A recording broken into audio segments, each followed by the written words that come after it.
दोस्तों, एक बार एक फैक्ट्री की बहुत इम्पोर्टेंट मशीन खराब हो जाती है और उस मशीन के खराब होने की वजह से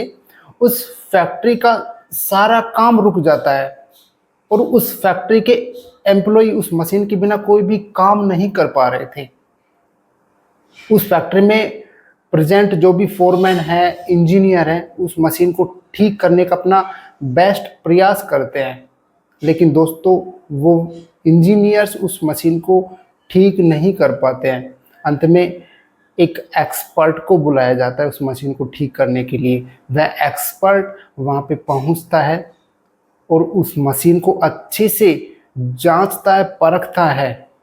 और जांचने परखने के बाद वह एक्सपर्ट अपने बैग से एक हैमर निकालता है और उस हैमर से उस मशीन पे एक पर्टिकुलर जगह पे उस हैमर की एक चोट मारता है और दोस्तों कुछ ही सेकंड में वह मशीन स्मूथली काम करना शुरू कर देती है। अब वह एक्सपर्ट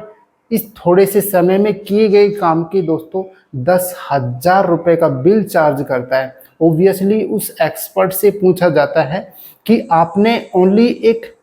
हैमर की इस मशीन पे चोट मारी है और इस थोड़े से समय में किए गए काम के ही आपने 10,000 रुपये का बिल चार्ज किया है। दोस्तों वह एक्सपर्ट उत्तर देता है कि मैंने इस हैमर से इस मशीन पे एक चोट मारी, उसका मैंने ओनली 1 रुपये का चार्ज किया है, लेकिन मुझे इस हैमर से इस मशीन पे कहाँ पे चोट मारनी है उस काम की जानकारी के लिए मैंने 9,999 रुपये का चार्ज किया है। दोस्तों इस कहानी का मोरल ये है कि हम अपनी प्रैक्टिकल लाइफ में किसी एक्सपर्ट से जब कोई काम कराते हैं तो हम उसके समय के हिसाब से पेमेंट नहीं करते हैं, बल्कि हम उस एक्सपर्ट को उसके काम में एक्सपर्टीज होने की वजह से, उस काम की नॉलेज होने की वजह से, उस काम में मास्टर होने की वजह से उस एक्सपर्ट को हम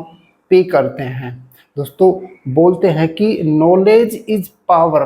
बट उस नॉलेज को कहाँ पे, कौन सी सही जगह पे इम्प्लीमेंट करना है दोस्तों, ये उससे भी ज़्यादा पावरफुल होता है।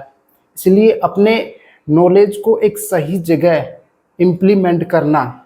ये हमारी स्किल होती है, ये हमारी नॉलेज होती है और इस नॉलेज को दोस्तों एक्वायर करने में हमें बहुत मेहनत और बहुत एफर्ट लगाना पड़ता है, तब कहीं जाके उस काम में हम एक्सपर्ट हो पाते हैं, उस काम में हम मास्टर हो पाते हैं।